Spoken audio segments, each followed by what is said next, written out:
안녕하십니까. 암호화폐 정보를 전달해드리는 닥터 비트맨입니다. 월요일도 슬슬 마무리되고 있습니다. 어떻게 오늘 하루 잘 보내셨나요? 오늘은 선선하니 비가 내려서 시원한 날씨가 지속이 되고 있는데요. 날씨가 어떻게 다시 거꾸로 가는 건지 좀 개인적으로는 춥다라는 생각이 안 드는 것 같습니다.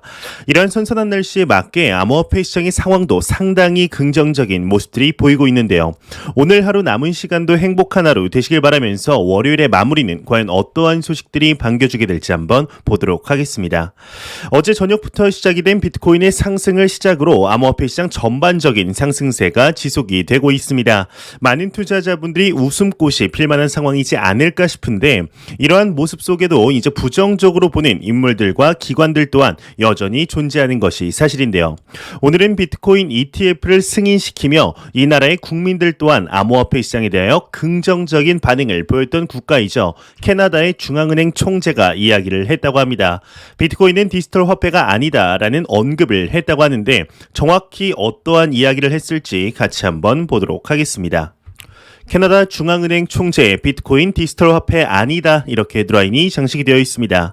centralbankcurrency.com에 따르면 캐나다의 중앙은행 총재인 티크 맥클램의 경우는 최근 한 인터뷰에서 비트코인은 디지털 화폐가 아니다라는 언급을 했다고 합니다. 이와 관련해 그는 비트코인은 거래에 사용될 수 있는 기능이 부족하기 때문에 통화로 분류되어서는 안 된다. 엘살바도르 등 국가가 법정 통화로 비트코인을 도입했지만 비트코인은 일상거래와 관련이 없다라고 지적을 했다고 합니다.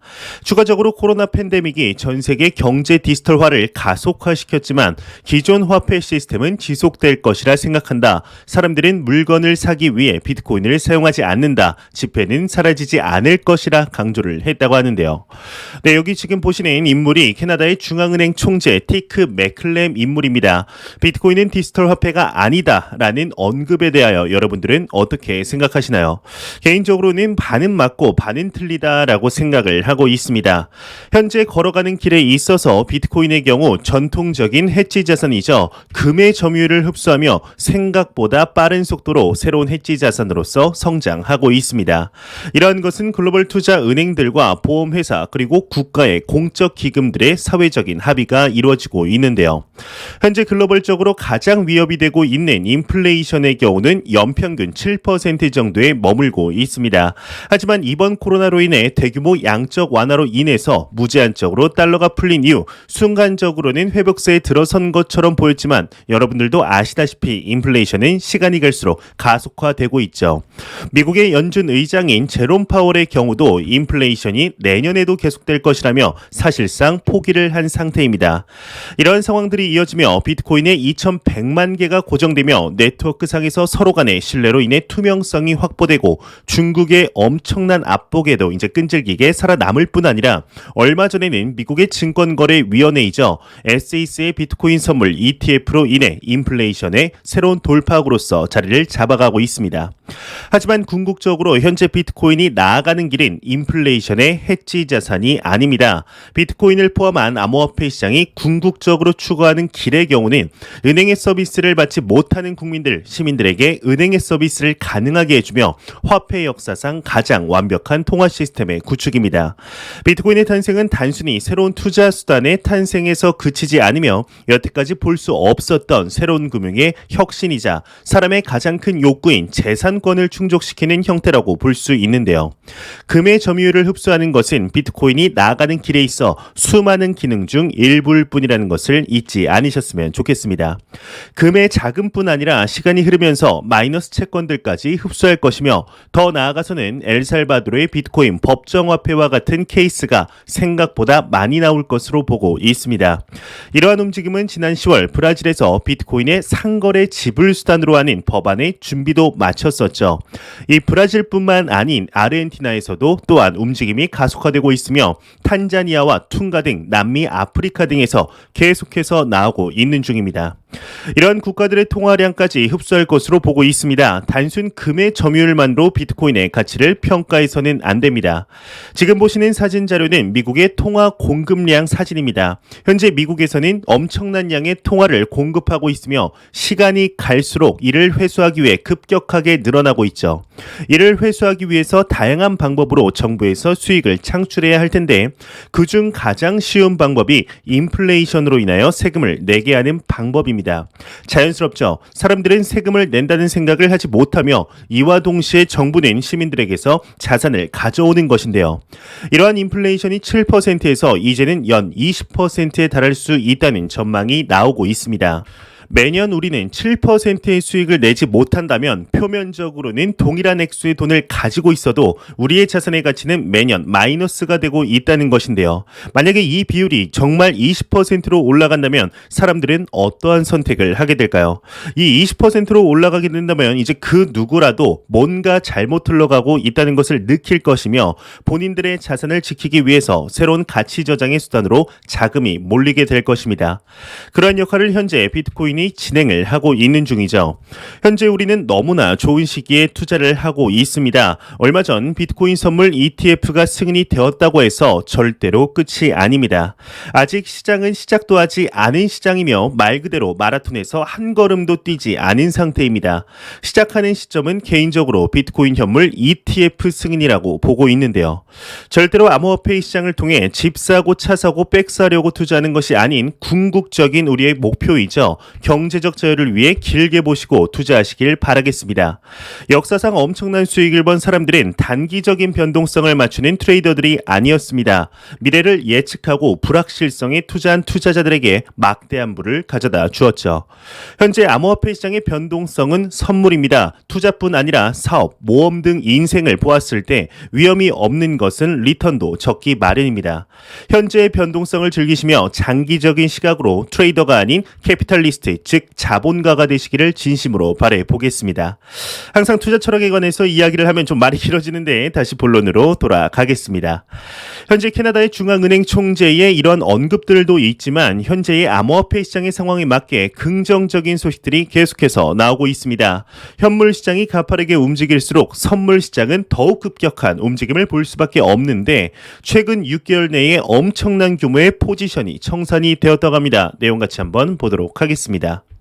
데이터 바이낸스 BTC 선물 숏 포지션 청산 규모가 6개월 내 최고치에 도달했다 헤드라인이 장식이 되어 있습니다.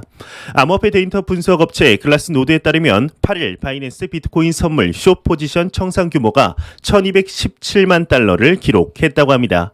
이더리움 숏 포지션 청산 규모는 781만 달러를 기록하며 비트코인과 이더리움 모두 최근 6개월 내 가장 큰 숏 포지션 청산 규모를 기록했다고 하는데요. 그간 지속이 되었던 비트코인의 지지부진한 모습 속에 하락을 예상했던 투자자들의 뚝배기가 깨진 모습이 보이고 있습니다. 정말 그 누구도 예상하지 못한 타이밍에 오르는 비트코인의 모습을 참 오랜만에 보는 것 같네요. 이러한 비트코인의 상승을 기다리시다가 이제 기사라도 낸 것인지 정말 많은 소식들이 나오고 있습니다. 혹시 여러분들은 이제 인플레이션 하면은 떠오르는 국가가 어디신가요? 대부분의 분들은 베네수엘라를 생각하지 않을까 싶은데요. 이 베네수엘라에 못지않게 정말 미친 듯한 인플레이션을 겪은 국가가 한 곳 있습니다. 바로 짐바브웨인데요. 이 짐바브웨의 경우는 달걀 3개를 사기 위해서 무려 1000억 단위의 화폐를 사용해야 하는데 이 짐바브웨의 경우는 연평균 무려 220만 %의 인플레이션을 경험했다고 합니다. 이 220%가 아닌 이제 220만 %에 달했다고 하는데요. 정말 감도 안 오는 숫자이죠. 이를 우리나라로 대입해서 생각을 해보았을 때 내년이죠. 2022년 11월 현재의 라면 한 봉지 금액을 1,000원이라고 봤을 때 라면을 하나 사기 위해서는 이제 1년 만에 2억 2천만 원을 주고 사야 하는 지경이 온 것인데요. 참 상상하기도 싫은 상황이 실제로 짐바브웨에서 벌어진 것입니다. 이에 오늘 새로운 소식이 나왔습니다. 짐바브웨 정부에서 이야기를 하였는데 암호화폐 결제 서비스를 합법화하는 방안을 검토 중이라고 합니다. 이게 어떠한 이야기인지 같이 보도록 하겠습니다. 짐바브웨 정부 암호화폐 결제 서비스 합법화 검토 중이다 헤드라인이 장식이 되어 있습니다. 암호화폐 전문 미디어 AMB 크립토에 따르면 짐바브웨 정부가 암호화폐 결제 서비스를 합법화하는 방안을 검토 중이라고 합니다. 이와 관련 짐바브웨 정부 측은 아프리카는 암호화폐를 테스트하고 사용하기 위한 완벽한 시장이며 현재 많은 사람들이 아프리카 내 다양한 국가에 특화된 암호화폐 제품 및 서비스를 제공하고 있다. 짐바브웨 정부는 암호화폐 결제 서비스 도입 관련 민간 업체들과의 협의를 진행 중이다. 이렇게 설명을 했습니다. 현재 우리가 투자하고 있는 비트코인을 포함한 암호화폐 시장을 실질적인 화폐 역할로서 사용하기 위한 국가들이 계속해서 나오고 있습니다. 참 신기하죠? 그저 몇 년 전만 해도 그저 투기라고 생각만 하던 이제 코인이 갑자기 각광을 받으면서 여러 국가들에서 법정화폐로 사용하겠다니 말이죠. 하지만 이러한 시그널들이 계속해서 나옴에도 전 세계 80%의 인구는 아직도 그저 도박과 투기로 생각하고 있습니다. 심지어 암호화폐 시장에 투자를 하고 있는 투자자분들 또한 그러한 시각으로 접근하는 분들이 많은 상태이죠. 그렇게 현재 투자를 하고 있는 우리는 너무나 좋은 시기에 투자를 하고 있다고 말씀을 드리는 것인데요. 이렇게 계속해서 상승을 하다가 어느샌가 조정이 찾아올 수 있습니다. 하지만 그러한 조정에 크게 신경 쓰지 않으셨으면 좋겠습니다. 항상 길게 보시고 단기 변동성에 흔들리지 않으시길 진심으로 바라보겠습니다. 이러한 소식과 더불어서 요즘 거의 4일, 5일 연속 암호화폐 씬에 등장하고 있는 것 같은데요. 바로 얼마 전 새로운 뉴욕 시장으로 당선이 된 이제 에릭 애덤스가 오늘도 나왔습니다. 이제 매일 보니까 한 번도 말 섞은 적이 없지만 좀 친해진 것 같은 느낌도 드는 것 같은데요. 이 애덤스 형님의 경우는 3개월치 월급을 비트코인으로 받겠다 말했을 뿐 아니라 뉴욕 시민들에게 비트코인으로 월급을 받는 방안을 검토하겠다라는 발언을 하여서 상당한 화제가 되었습니다. 이에 오늘 추가적인 소식이 나왔는데 여기서 그치지 않고 학교에서 암호화폐에 대하여 가르쳐야 한다 말하고 있는데요. 이게 어떠한 이야기인지 같이 보도록 하겠습니다. 뉴욕 시장 학교 암호화폐 및 관련 기술 가르쳐야 한다 헤드라인이 멋지게 장식이 되어 있습니다. 뉴욕시 시장 에릭 애덤스의 경우는 블룸버그와의 인터뷰에서 비트코인은 전 세계적으로 새로운 결제 수단이라며 학교는 암호화폐 및 관련 기술을 가르쳐야 한다 언급을 했다고 합니다. 초반에 소개해드린 이제 캐나다의 중앙은행 총재와는 상반된 의견을 이야기하고 있죠. 뉴욕 소재 기업들이 비트코인 등 암호화폐를 받아들이도록 장려할 것인지 묻는 질문에 그는 이에 대해 연구할 것이며 움직일 것이라 답했다고 하는데요. 현재 전 세계 주요 인물들은 비트코인을 포함한 암호화폐 시장에 관한 기조들이 가파르게 변화하고 있습니다. 이러한 변화의 물결 속에 우리 투자자들은 과연 어떠한 스탠스를 지니고 있어야 할까요? 시간이 갈수록 암호화폐 시장의 가치는 빛을 발하고 있으며 이에 대한 수요는 우리의 생각보다 빠르게 급격하게 증가하고 있습니다. 현재 암호화폐 시장에 있어서 시가총액은 절대로 중요하지 않다는 것 잊지 않으셨으면 좋겠습니다. 현재 암호화폐 시장에 대한 이야기를 할 때 빼놓을 수 없는 국가가 있습니다. 바로 우리나라 대한민국인데요. 얼마 전 하나의 소식이 나오게 됩니다. 바로 이제 우리나라의 제1금융권 은행이죠. 신한은행이 원화 기반 스테이블 코인 발행을 검토하겠다 내용이 나왔는데 이에 오늘 추가적인 소식이 나왔습니다. 이를 넘어서 가상자산에 대한 즉 암호화폐에 대한 투자를 검토하고 있다는 것인데요. 내용 한번 같이 보도록 하겠습니다. 신한은행 가상자산 투자한다. 자체 메타버스에 필요하다. 헤드라인이 장식이 되어 있습니다. 헤럴드 경제의 단독 보도에 따르면 신한은행이 내년 중 스테이블 코인 발행을 추진하기 위해 가상자산 투자를 검토하고 있다고 합니다. 현재는 원화 기반 스테이블 코인을 발행하기 위해서는 플랫폼 코인이 필요하다는 판단이라고 하는데요. 신한은행이 점찍은 알트코인은 헤데라 해시그래프라고 합니다. 현재 스테이블 코인 발행을 추진하는 배경에는 자체 개발 중인 메타버스 플랫폼에서 비즈니스 생태계를 구축하기 위해서라고 하는데 앞서 신한은행 측은 헤드라 해시그래프 운영이사회에 가입을 했지만 노드 운영에 직접 참여하지는 않고 있다 답을 했다고 합니다. 현재 글로벌적으로 수많은 은행들에서 이러한 소식이 나왔었지만 우리나라에서 이 같은 결의 소식이 나온다는 것이 참 감회가 새로운 것 같은데요. 신한은행이 선제적으로 이와 같은 움직임을 보인다면 우리나라의 또 다른 1금융권의 은행들이죠. 농협, 국민, 우리은행 등 또한 이제 추가적인 진입을 예상해 볼 수 있을 것 같습니다. 이에 끝나지 않고 대한민국에서 추가적인 소식이 나왔습니다. 얼마 전 더불어민주당 측에서 가상자산 과세를 1년 유예하는 방안의 경우 당 입장 입장 거의 확실시되었다는 소식이 나왔었습니다. 오늘 추가적인 소식이 나왔는데 더불어민주당의 대선 후보인 이재명 대선 후보가 1년 유예안을 추진한다고 합니다. 일단 내용을 보기 앞서서 이는 절대로 이제 정치적인 색깔을 띠는 것이 아닌 그저 암호화폐 시장 입장에서 바라본다는 것을 꼭 잊지 않으셨으면 좋겠습니다. 좌우 이념을 암호화폐 시장에 적용시킬 필요는 없다고 생각하는데요. 하도 이러한 내용을 소개시켜드릴 테면 이제 정치적인 댓글이 너무나 많이 달려서 이 점 참고해 주시길 바라면서 내용 같이 한번 보도록 하겠습니다.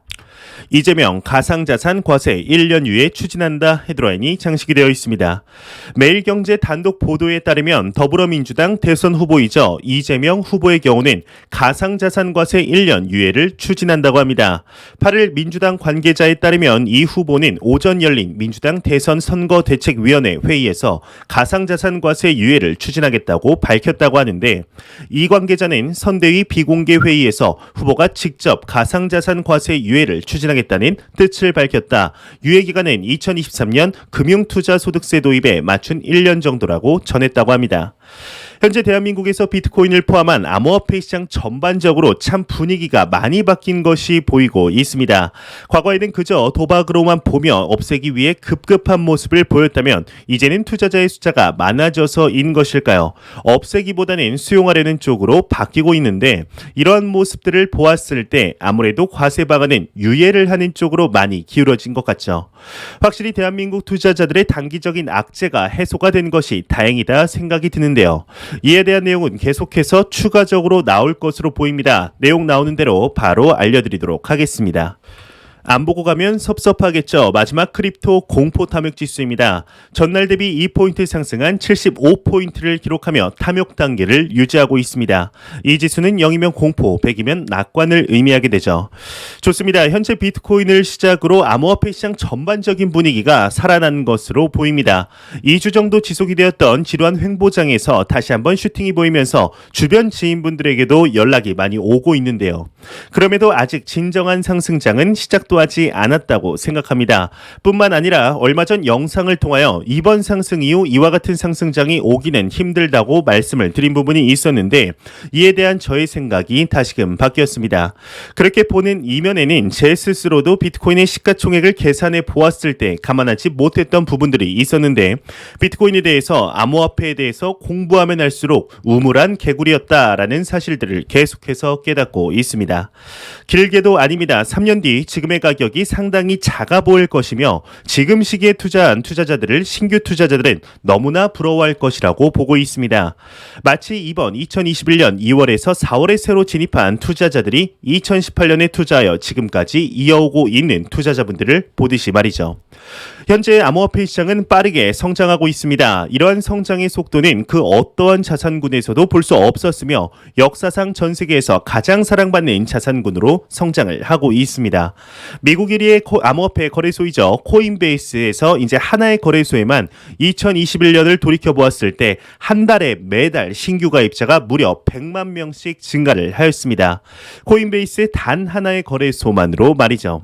이러한 움직임은 더욱 가속화될 것이며 결코 단기적으로 볼 시장이 아니라는 것을 다시 한번 상기시키게 되었는데요. 항상 시장을 길게 보시며 장기적인 마인드로 투자하시길 진심으로 바라보겠습니다. 제가 준비해온 소식은 여기까지입니다. 영상이 도움이 되셨다면 구독과 좋아요 그리고 광고 한 편만 처음부터 끝까지 시청 부탁드립니다. 이 채널은 오직 광고 수익으로 운영이 되게 됩니다. 항상 영상 시청해주시는 시청자분들, 구독자분들 너무나 감사드립니다. 오늘 남은 시간도 행복하게 마무리하시길 바라면서 저는 더욱 도움이 되는 영상으로 내일 아침 출근길에 찾아뵙도록 하겠습니다. 지금까지 닥터 비트맨이었습니다. 감사합니다.